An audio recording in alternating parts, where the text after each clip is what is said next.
Thank you. As has already been said, I am acutely aware of the language barrier, so please, if I am speaking too quickly, don't suffer in silence. Please do let me know and I will be sympathetic.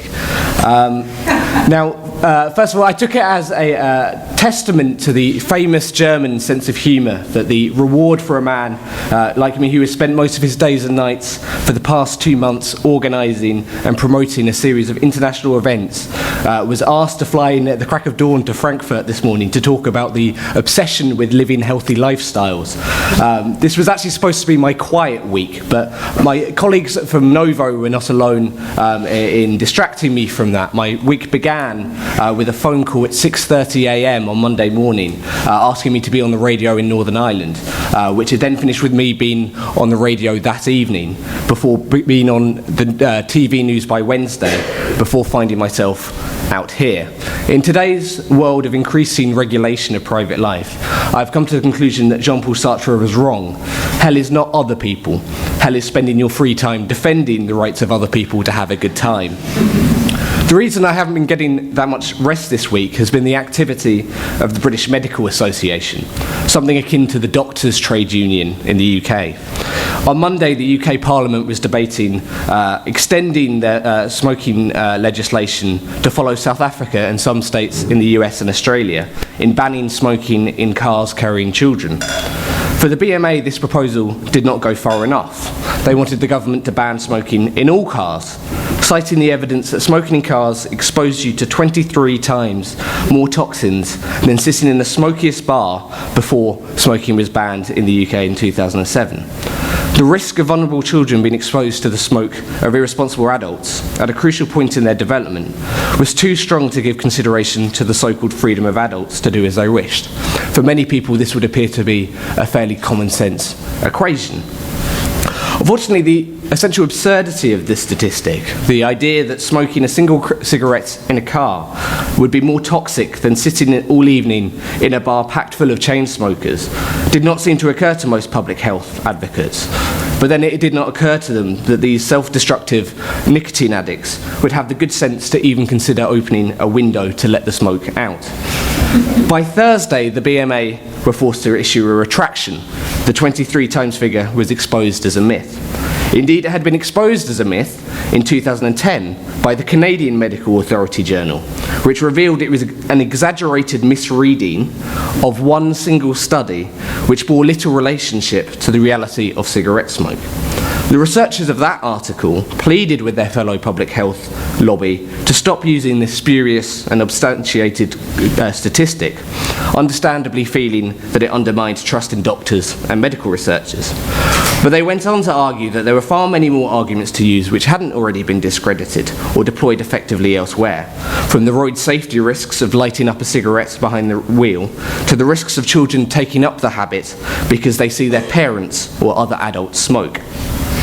This was a small victory, but when you are engaged in trying to defend civil liberties and people's private lifestyles in the UK, you take your victories where you can.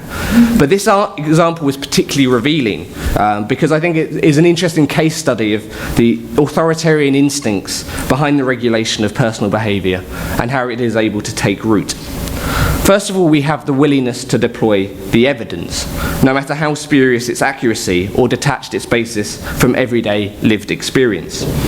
Yet while there is a growing trend in the UK around scepticism surrounding bad science, whether it's homeopathy, TV psychics, or climate change deniers, it is observed that the biggest offenders of the misuse of statistics often are public health lobbying groups, variously Alcohol Concern, Action on Smoking and Health, and our friends at the British Medical Association.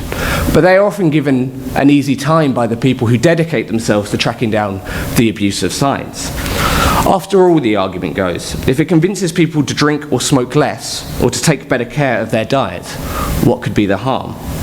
Perhaps understandably, health workers and professionals are able to justify themselves in telling the good lie. But from that, it is not too big a leap to turn undesirable and personally harmful behaviour into irresponsible or socially harmful ones. The extension of John Stuart Mill's harm principle is extraordinary in this regard, and it cuts both ways. The prevailing orthodoxy in healthcare today is harm reduction, a specific medical understanding of treatment of drug addicts and alcoholics as victims in need of treatment and understanding rather than moral judgments. This may appear to be an understandable and sympathetic reaction when dealing with the realities of serious drug addiction, but becomes quickly extended in the public discourse to applying to the moral autonomy of anyone who chooses to live an unhealthy lifestyle today. We are all only a matter of bad genes, bad upbringing, or simple bad luck from becoming drug abusers, alcoholics, wife beaters, binge eaters, and so on. We could not imagine that an adult addicted to nicotine could not be sensible enough to open a car window. By extension, with limited control over our own private lives, we cannot be trusted not to harm others. So alongside the exaggerated threat we pose to each other, through passive smoking, drink-fueled violence, and so on, we cannot rely on our own adult authority to influence others if they're engaging in socially undesirable behaviour. We cannot simply ask people not to blow smoke in our face, not to behave inappropriately in public spaces when drunk. We have to ask an external body to take that action for us. And the use of children in this regard is telling. As members of our society not recognised as possessing full autonomy and thus in need of certain protection, we are always encouraged to think of the children in these discussions. Yet when adult autonomy and authority is undermined, we are faced with a serious crisis of what we expect them to become socialised into.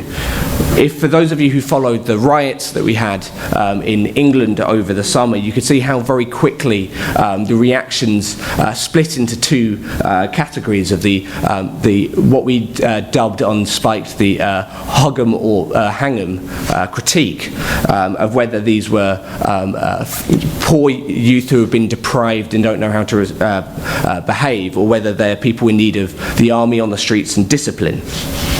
And in the UK, we are close to an increasingly Victorian depiction of the young today. Either idealised angels in need of our constant vigilance and protection from dangerous adults, or feral youth in need of increasingly strict monitoring and policing. In between, of course, are their parents, who are increasingly made to feel that they are one bad choice away from, to paraphrase the English poet Philip Larkin, fucking them up. This is the breeding ground for what today is an increasing politicisation of behaviour and lifestyle. In being unable to trust ourselves and each other in regulating our public spaces as adults, we invite the state in to do it for us, whether it's in the form of smoking or drinking bans, antisocial behaviour orders to protect adults from miscreant youth. These are orders we have in the UK which will restrict the movement of children who have committed a crime of some kind but have not been charged with it, to try and gently, before we take them down the law courts route, so therefore also not making them accountable in quite the same way to a judiciary, to try and monitor their behaviour. On the other hand, we have to try and protect children from the potential sexual menace of adults and paedophiles. So we ask them to submit to a criminal records background check before anyone is allowed to work with a child under the age of 16 in the UK, regardless of whether you're a football coach, whether you happen to want to offer your neighbour's kids a ride to school, or you have any sustained period of engagement. In allowing this poisonous atmosphere between the idea of what adults and children are, we are surrendering authority over our private spaces, justifying any manner of state intrusions into affairs previously considered none of the state's business. Our cars, our homes, our family lives, our relationships with doctors, and so on. While this initially took an openly authoritarian nanny state form in the US and UK, we have seen the rise of a new strand, a very illiberal form of liberalism, taking on the invasive form of nudge or behaviour modification. This argument goes that we are not going to stop you from making bad choices, but we will seek to influence those choices whether you consent to them or not. So you may drink as much as you want, but we will introduce a minimum price for alcohol, what John Stuart Mill dubbed a sin tax, to penalise you for doing so, and regulating where it is you are free to drink. You may, of course, smoke, but you cannot do so in public lest children are allowed to see you, and nor can you travel, work with children who are not your own, or even be trusted to respond to reasonable requests to modify your own behaviour accordingly. More and more as we accept greater state regulation of our public spaces, our conception of what constitutes a private sphere necessarily narrows. The further we retreat, the further the state is obliged to reach to ensure we are not harming ourselves or others.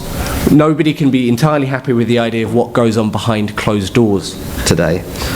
The first step in trying to work out our way out of this cycle is first and foremost, I think, to defend our autonomy, our freedom to make bad choices, to be prepared to judge others but act on it as moral individuals, rather than outsourcing this authority to others. In other words, rather than trying to take on the language of liberalism which we see in a lot of these contemporary forms, I think we have to try and re-establish what it is we actually look for the liberal person to do, of the freely autonomous moral agent engaging in the world. And without the belief to do that, then we will open ourselves up to more and more intrusions into our private life. Thank you.